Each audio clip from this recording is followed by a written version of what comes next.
오늘 사도행전 10장 말씀의 본문은 복음이 유대인과 이방인의 장벽을 무너뜨리는 증거로 나타나고 있습니다. 이방인과 유대인은요 도저히 하나 될 수가 없어요. 그러니까 유대인과 이방인은 장벽은 무너뜨릴 수 없는 장벽이다라는 것을 상징해주고 있습니다. 지금까지도 그렇고 앞으로 계속 그럴지 모르겠습니다만은 그러나 가능한 것은 십자가 복음만이 가능하다라는 것을 말씀해주고 있습니다.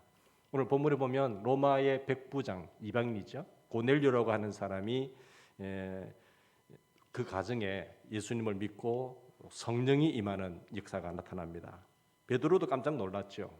어떻게 이방인에게 성령이 임할 수 있을까? 이방인이 어떻게 예수를 믿느냐? 이 말도 안 되는 소리다라고 그렇게 알았는데 거기에 성령이 임하니까 너무나 놀란 것입니다. 근데 복음은 이를 통해서 로마 사도행전 10장을 통해서 복음이 유대인에게서 이방인에게로 흘러가는 그런 계기가 되죠. 그러니까 지금까지는 유대인에게만 머물러 있던 복음이 전 세계 이방인들에게 나타납니다. 그러니까 이방인이라고 하는 것은 유대인의 관점에서 보면 이방인이지만 이방인하면 세계 모든 백성들, 모든 민족들을 이방인으로 보고 있습니다. 예수님을 믿지 않는 사람들. 근데 오직 성령이 임하면 너희가 권능을 받고 예루살렘과 유대와 사마리아와 땅끝까지 이르러 그리고 땅끝까지 이르러 내 증인이 된다.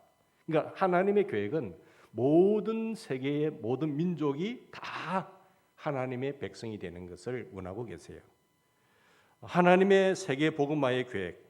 근데 기가 막히게도 하나님의 계획이 복음을 전해야 되는 그 제자들에게 막혀서 더 넘어가지를 않았습니다.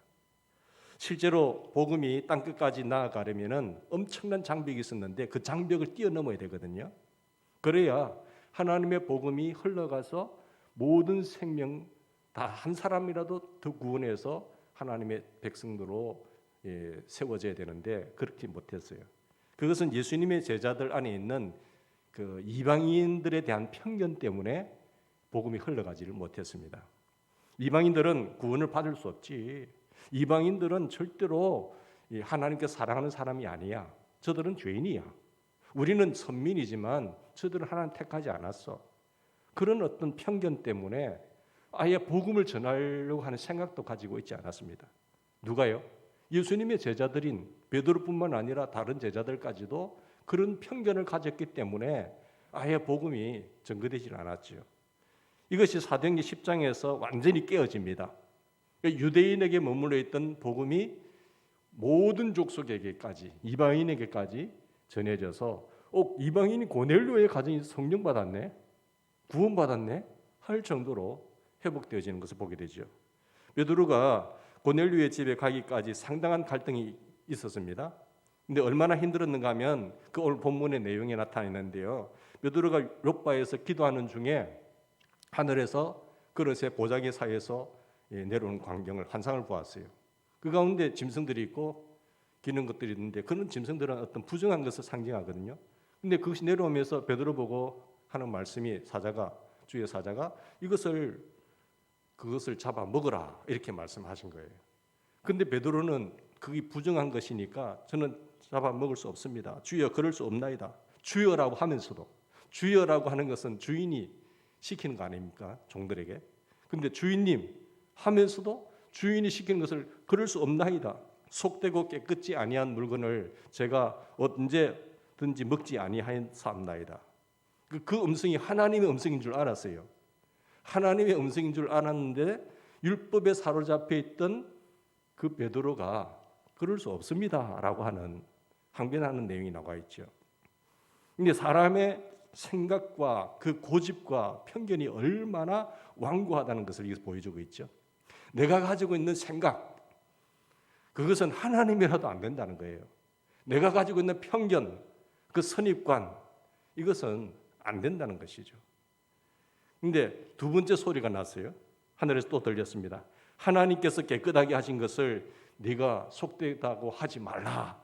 이렇게 말씀하셨어요. 그런데 깨달을 만 하잖아요. 이 정도 같으면. 하나님께서 네가 생각하는 것보다 하나님께서 괜찮다고 했는데 네가 왜 안 된다고 하느냐? 깨달을 만 했는데 안 하는 거예요. 거부하는 거예요. 세 번째 다시 말씀하시고 나서 깨닫게 되고 베드로의 마음이 풀어진 게 됩니다. 이해가 되는 거죠.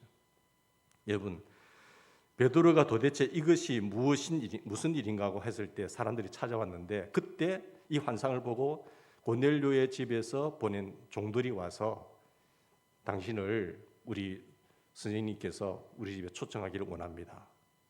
라는 소리를 듣고 고넬료의 집에 가게 됩니다.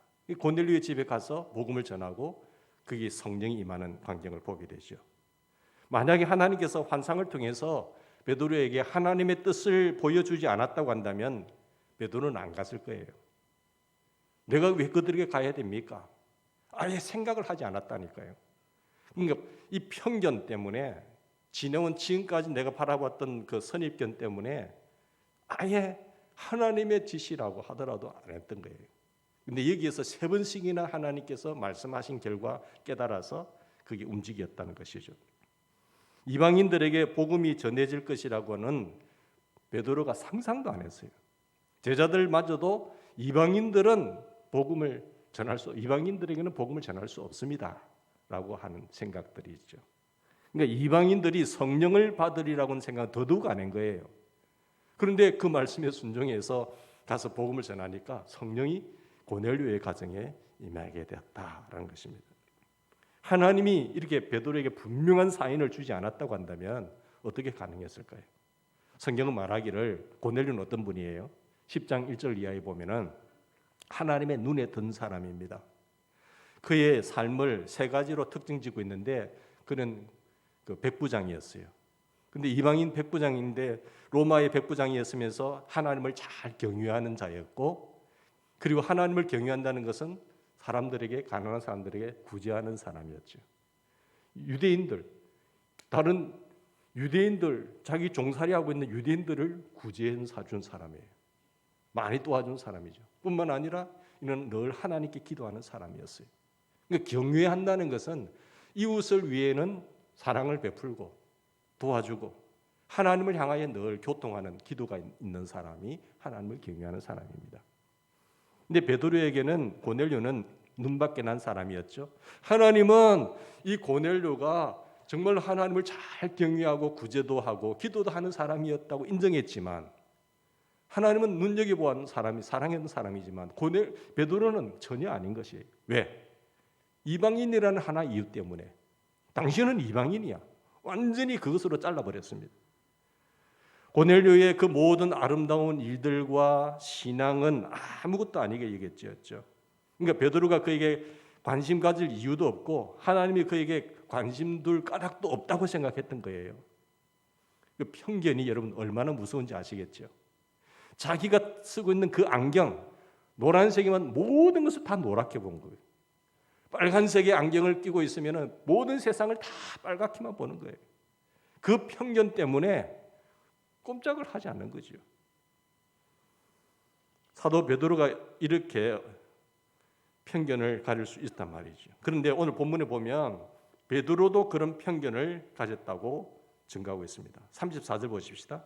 베드로가 나중에 깨달아요. 하나님은 참으로 사람의 외모를 취하지 아니하시고 했어요.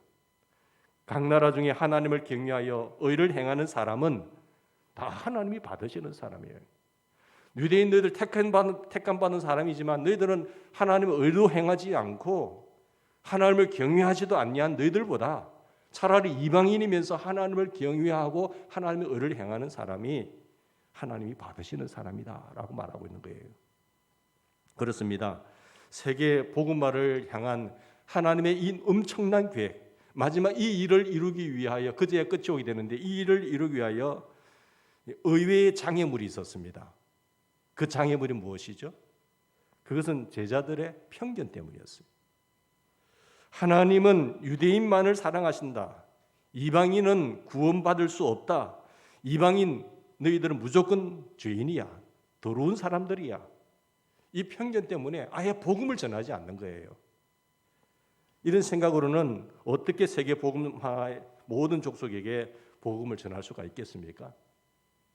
그러니까 편견이 이 하나님의 복음의 세계 복음화의 계획을 차단시키는 가장 높은 장애물이었다는 것입니다. 그런데 여러분, 이 일이 지금 우리에게도 그대로 있다는 사실이에요. 이게 놀라는 거예요. 여러분, 우리 마음의 편견이 얼마나 심한지 여러분 아십니까?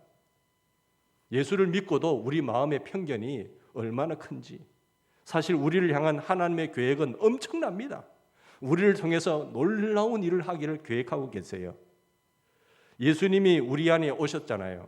내가 예수님을 구주로 주인이신 것을 믿고 영접했잖아요. 그리고 이제 우리를 통해서 예수의 생수의 강이 흘러가서 우리의 가정에, 우리의 직장에, 우리의 주변 모든 사람들이 흘러가서 그 배에서 생수의 강이 흘러넘치기를 원하시는 거예요. 나를 통해서 주님의 그 놀라운 생수의 강이, 사랑과 행복과 축복의 강이 흘러가기를 원하는데 내가 차단시켜 보는 거예요. 여러분, 오늘 이 자리에 계신 우리 모든 사람을 향한 그 하나님의 계획이 있다는 사실을 믿으셔야 됩니다. 지금 어떤 사람이든지 상관없지만 여러분 안에 예수님이 분명히 계시느냐 하는 것이 문제예요. 여러분, 내 안에 주님 계시죠? 주님이 계시느냐 안 계시느냐가 관건 문제예요. 예수님이 여러분 안에 오셨다고 한다면 여러분 속에서부터 생수의 강이 흘러 주위의 사람들을 기쁘게 하고 구원하게 하고 또 행복하게 해주는 사람으로 하나님은 계획을 두고 계십니다. 그 위에서 생수의 강이 흘러넘치리라. 그러나 이러한 하나님의 계획이 이루어지려고 하면은 우리가 사람을 바라보는 눈이 바뀌어야 돼요. 내가 사람을 바라보는 그 눈이 거듭나야 되는 것입니다. 하나님의 이 계획이 무엇 때문에 차단되고 안 되느냐? 내가 사람을 바라보는 눈이 예수님을 믿어도 예수님을 내 안에 모시고 있음에도 불구하고 거듭나지 않으니까 안 되는 거잖아요. 하나님께서 아무 일도 못하는 거예요. 사랑하는 여러분, 예수님을 믿으셨기 때문에 나는 예수님이 내 안에 계시고 예수님의 사람이 되었기 때문에 이제는 전에는 꼴보기 싫은 사람도 없어지고 내가 좋아하는 사람만 좋아하는 것이 아니라 내가 싫어하는 사람도 만나게 되고 미운 사람도 정말 없었으면 좋겠어. 저 사람은 다 없어졌으면 좋겠어. 저 미운 사람, 저 사람 참 내가 보기 싫은데 그런 것이 다 없어져야 되는 거예요. 편견. 여러분, 사람을 보는 눈이 거듭났습니까? 내가 예수님 믿기 전에는 누구나 마음에 드는 사람, 마음에 안 드는 사람, 내가 좋아하는 사람, 내가 좋아하지 않는 사람, 내가 정말 가까이 하고 싶은 사람, 내가 멀리 하고 싶은 사람, 나쁜 사람, 꼴보기 싫은 사람, 우리에게 얼마나 많았습니까? 네, 예수 믿기 전에는 그런 사람 많았어요. 근데 사람을 바라보는 눈이 예수님을 믿고 예수님이 내 마음에 오시고 나서부터 확 달라졌다니까요. 그게 중요한 거예요. 여러분, 저 사람은 괜찮은 사람인데 저 사람은 상종할 사람이 안 돼. 상종할 사람이 안 돼. 그건 못 돼. 예수 믿기 전에는 그러지 않았어요. 우리 그러면 살았지 않습니까? 에이, 저 사람 안 돼. 저 사람 절대 가까이 하지 마. 그런 마음도 우리 있었거든요. 그러나 예수 믿는 순간에 그것이 확 바뀌어요. 왜? 예수님이 오셨으니까. 나는 이제 옛 사람은 죽어버리고 예수님과 연합해서 십자가 죽고 이제 예수님의 생명으로 사니까 내가 정말로 구분짓고 평가했던 그 편견을 가지고 있던 그런 것이 거듭난 것이, 내 눈이 거듭난 거죠. 그게 기적 중에 기적입니다. 놀라운 기적은 내가 바뀌는 거예요. 내 눈이 바뀌는 거예요. 이게 예수 믿는 사람들의 가장 엄청난 기적이죠. 예수 믿는 가장 놀라운 증거는요, 당신이 예수님을 믿었다는 증거가 무엇입니까? 마음에 정말 예수님을 믿었다는, 예수님이 와 계신다는 분명한 증거가 뭐죠? 그 증거는 사람을 바라보는 눈이 바뀌어버린 거예요. 내가 예수 믿기 전에는 이런 편견, 저런 선입관 갖고 있었지만은 그 틀에 안경을 끼고 보았지만은 이제 예수의 안경을 끼니까 사람이 달라 보이는 거예요. 여러분, 그렇게 되시지 않았어요? 그게 예수 믿는 증거입니다. 그런데 우리 안에 내가 예수 믿는다고 하면서도 여전히 사람을 바라보는 눈이, 그 편견이 얼마나 많은지 몰라요. 교인들끼리도 마찬가지예요. 교인들끼리도 보면 사람들이 가진 대표적인 편견 중에 하나가 지역 감정이잖아요. 지역 감정으로 사람을 완전히 구분 지어버려요. 사람이 옳고 그름을 떠나서 저 사람 우리 지역 사람 아니잖아. 그것으로 끝나버린 거예요.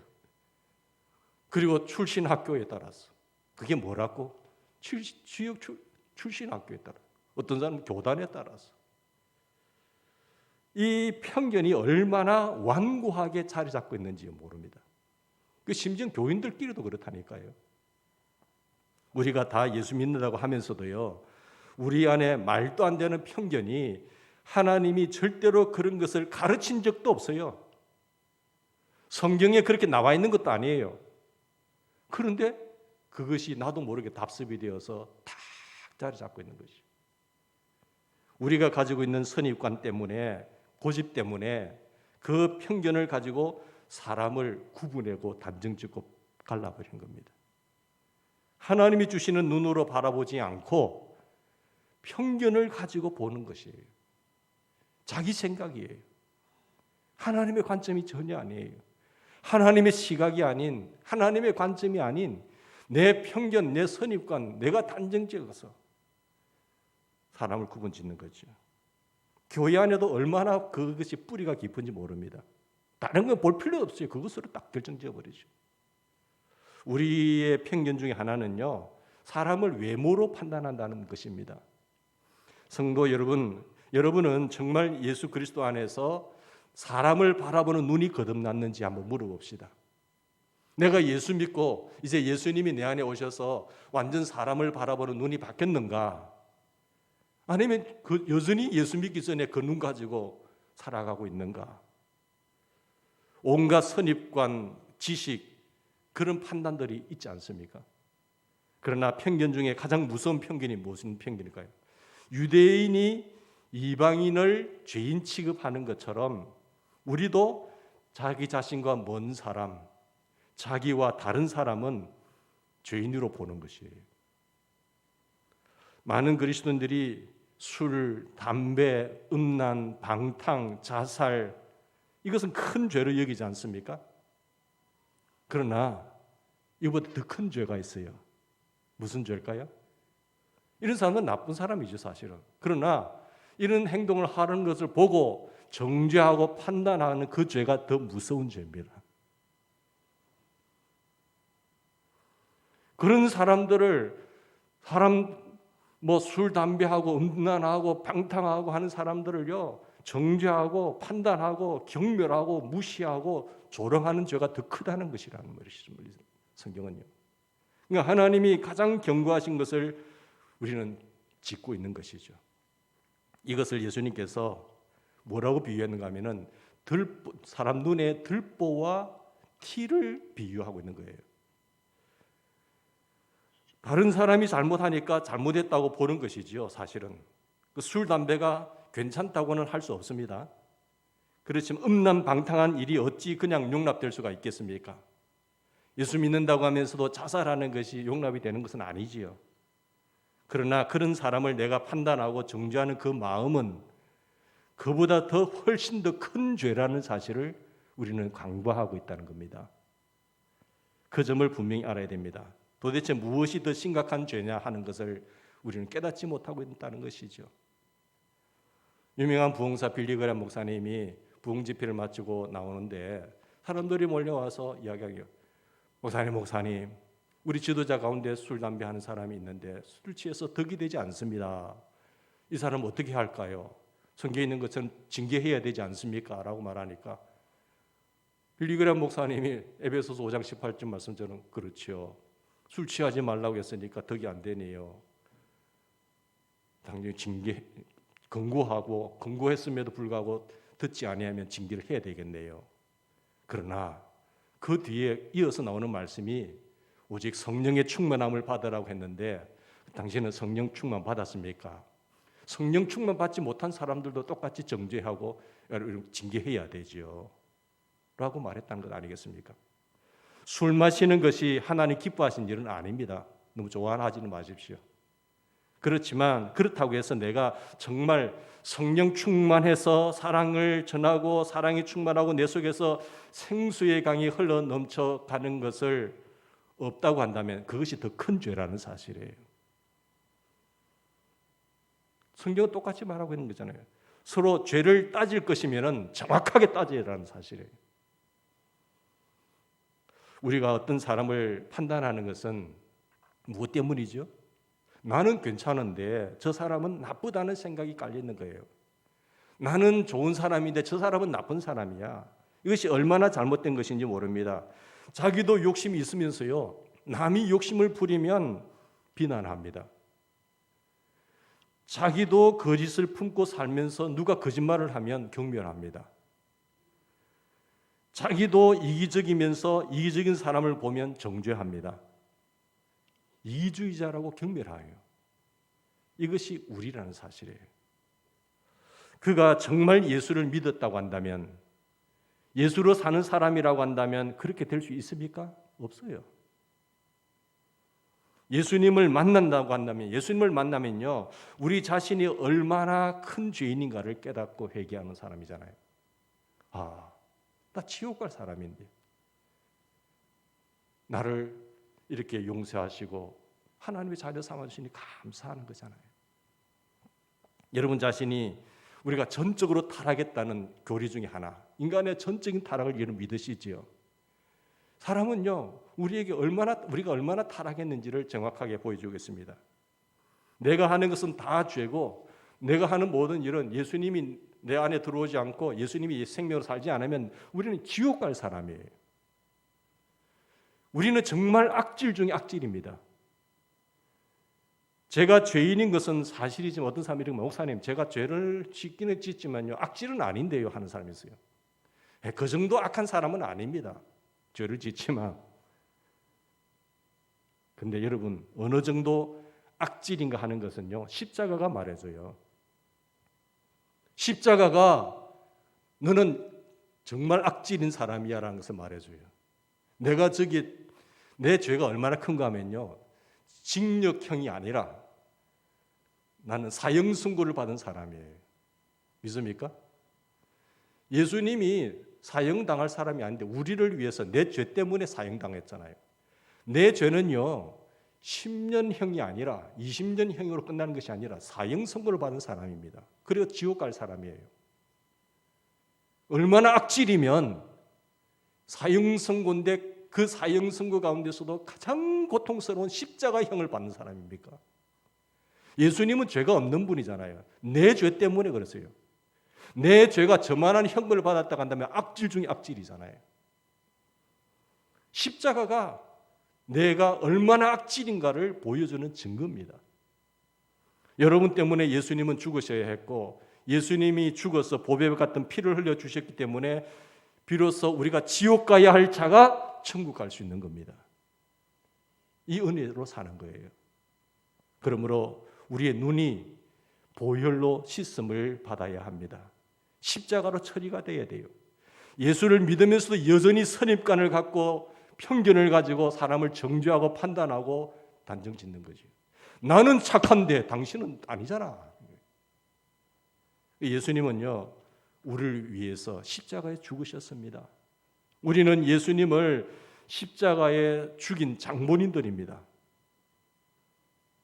다 예수님 죽인 사람들이잖아요. 우리가 어느 정도 악질이냐 하면은 남 이야기할 자격이 없는 사람들이죠. 우리는 남 말할 자격이 없는 사람들인데 내가 정말 예수님의 십자가의 보혈로 구원받았다는 사실을 그것을 믿는다고 한다면 당연히 나는 남의 말할 자격이 없어요. 무슨 자격이 있어서 내가 남이 이렇다 저렇다 말할 수 있습니까? 예수님을 십자가에 못 박아 죽인 장본인인데 조금 죄가 높낮이가 있나요? 그렇지 않잖아요. 단순히 다른 사람을 정죄하고 판단하고 그런 데만 머무는 것이 아니고 그전에는 정죄했고 이제 예수 믿고 나서 판단했던 그 사람을 이제는 뭐예요? 사랑하는 겁니다. 왜? 내 안에 예수님이 계시니까. 예수님께서 정말 나 자신을 구원하기 위하여 십자가에 달려져서 피 피 흘리신 것을 여러분 믿는다고 한다면 우리가 그만큼 죄인이라는 것이, 이것을 전정 믿는다고 한다면 누구도 자기를 어렵다고 생각하지 않고 그리고 남을 정죄하지 않습니다. 뿐만 아니라 죄인이라고 정죄했던 사람을 사랑하게 됩니다. 빌립보서 2장 5절에 보면 너희 안에 이 마음을 품으라. 이 마음이 어떤 마음이에요? 누구의 마음이죠? 예수님의 마음이에요. 우리가 예수님과 함께 십자가에 죽었고 이제 예수님이 내 안에 오셔서 내 생명이 되어 오셨으면 당연히 예수님의 마음이 내 안에 온 거예요. 예수님의 마음이 무엇이죠? 지옥에 갈 사람을 용서하고 사랑하신 것이 예수님의 마음이에요. 당연히 나는 지옥 가야 할 사람이에요.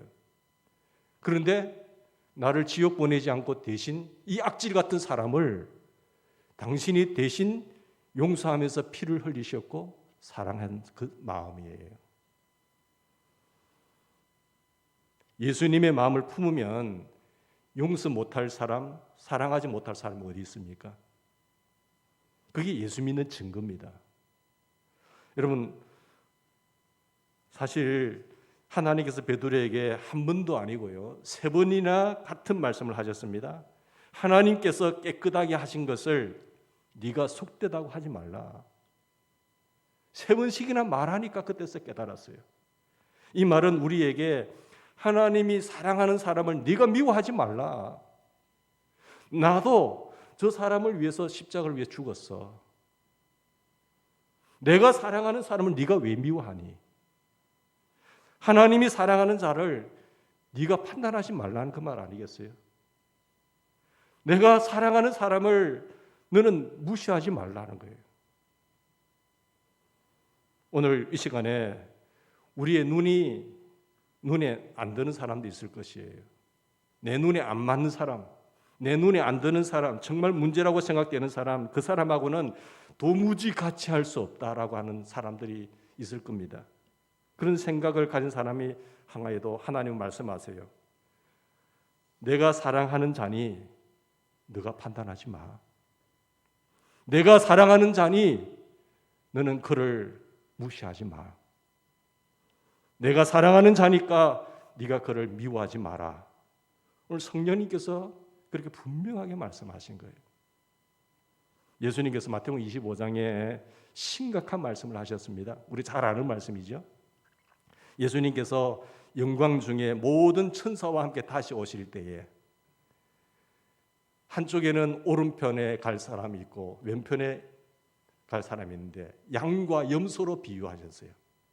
그러니까 양은 오른편에, 염소는 왼편에 이렇게 나누어 이렇게 두시겠다고 하셨어요. 오른편에 있는 사람들은요, 하나님의 나라를 영원히 주님과 함께 다스릴 사람들이에요. 천국 갈 사람들이에요. 왼편에 있는 사람들은 염소들인데 영원히 저주를 받아서 사단과 그 사자들을 예비해서 준비된 영벌 지옥의 불못에 던져 지우리라 하신 사람들이에요. 그러면 사람이 오른편과 왼편으로 나누는 기준이 무엇입니까? 성경 분명히 말씀하고 있잖아요. 누가 오른편에 가고 누가 왼편에 있습니까? 그 기준이 뭐죠? 교회 열심히 다닌 겁니까?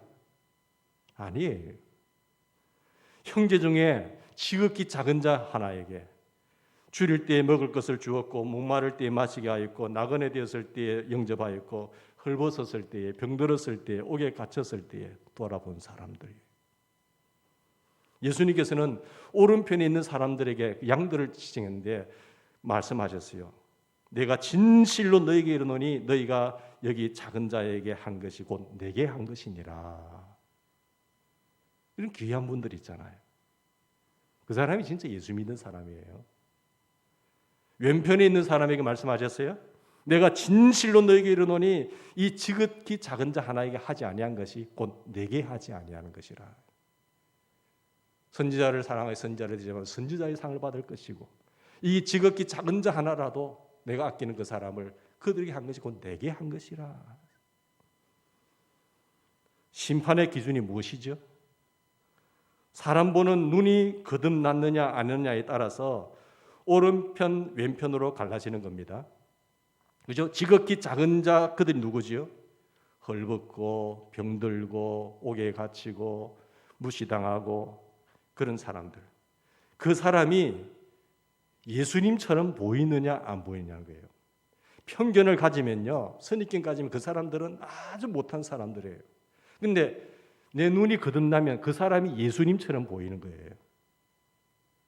이게 내 마음에 주님이 오셨으니까 긍휼히 여기는 마음이 생기는 거잖아요. 그런 사람들은요, 주님이 오른편에서 주님과 함께 영원히 다스린다고 말씀하고 계세요. 그 사람들이 보이지도 않고 그 사람들이 내게 가까이 오는 것도 싫고 그 사람들과의 관계도 하고 싶지 않는 사람들은요, 죄송스럽지만 그렇지만 예수 믿는 사람 아닙니다. 그죠? 주님께서 오른쪽 왼편으로 나누는 기준은요, 너 교회 많이 다녔니? 그거 본 거 아니잖아요. 주여 주여 했네? 그거 아니잖아요. 그 당시에 마음으로 믿어 의외로 입으로 시인해서 주여라 부른 사람은요, 너 예수 로마 황제 때 로마 황제가 주인이냐 가이사가 주인이냐 예수가 주인이냐 할 때 입으로 시인하는 그 상황이에요. 나는 예수가 주인입니다라고 고백할 때 구원받는 것을 말합니다. 그냥 지금 예수 믿습니다라고 주여라고 이름 부르는 건 아니라는 것이죠. 그러니까 거짓말하는 사람은 천국에 가지 못한다는 말이 저는 이해가 안 됐는데 이 말을 두고 하는 말이에요. 예수 믿는다는 거짓말하는 거예요. 그죠? 그러니까 정말로 예수님이 내 안에 오셔서 연약한 사람이지만 주님이 보이셔야 되는 거예요. 실제로 예수 믿는 것이 아니라는 사람, 그런 사람들 많아요. 오늘 이 시간에 주의 십자가 복음으로 우리의 눈이 정말 뜨이기를 간절히 바랍니다.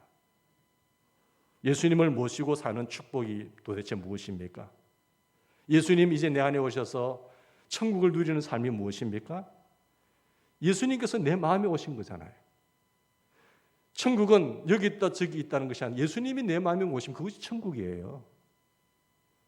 예수님이 단지 우리 안에 계시기 위하여 오셨겠습니까? 예수님 계실 때 없어서 우리 안에 계시고 싶어서 오셨습니까? 우리를 성전 삼으셨어요? 아니지 않습니까? 우리를 통해서 다른 사람에게 다가가기 위해서 오신 겁니다. 우리를 통해서 다른 사람에게 다가가기 위해서 오셨는 건데 그 사람들은요, 세상 사람들이 정죄하고요, 판단하고요, 무시하고 경멸하는 사람들이에요. 사람들이 가까이 하기 싫은 사람들입니다. 좋은 사람들이라고 한다면은 내 안에 계신 예수님이 나를 그렇게 이끌지 않아도 사람들이 내게 유익이 된다고 한다면 가서 만나고 이야기하고 차 마시고 식사하고 다 하잖아요. 그건 하지 말라고 해도 내게 유익이 된다고 하면 다 하는 거예요. 그런데 예수님이 우리 마음에 오신 그 이유는요, 사람들이 싫어하는 그 사람들에게 가고 싶은 거예요. 그 사람들이 진짜라는 거라니까요. 여러분의 마음에 드는 사람하고는 만나고 싶고 차라도 마시고 싶고 베풀어주고 싶지 않습니까? 예수님이 내 안에 오셨기 때문에만 일어나는 역사가 무엇입니까? 예수님이 그토록 찾아주고 싶은 대상이 누구인가? 예수님이 정말 사랑하는 사람, 나라면 안 갔을 거예요. 나라면 그 사람들에게 그들도 보지도 않았을 거예요. 나라면 그 사람들하고 관계도 안 했을 거예요. 그런데 예수님이 그 사람을 만나기를 원하시는 거예요. 그런데 예수님이 그 사람을 만나기 원하는데 예수님이 그 사람을 여전히 사랑하니까 나를 통해서, 나를 통과해서 그 사람에게 다가갈 수 있도록 내 안에 오신 겁니다. 그게 진짜 예수님의 사람이에요. 그런데 내 편견 때문에, 내 선입관 때문에, 내 취향 때문에 예수님이 내 안에 오셨지만 나를 통과해서 그 사람에게 다가가지 못한다고 한다면 이보다 더 안타까운 일이 어디 있어요? 눈이 거듭나질 않는 거예요. 내가 딱 단정을 지어버린 거죠.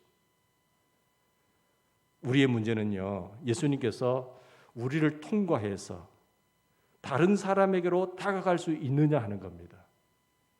이런 은혜가 우리에게 넘치기를 바랍니다. 사랑하는 성도 여러분, 십자가 때문에 사람을 바라보는 눈이 바뀌었습니까?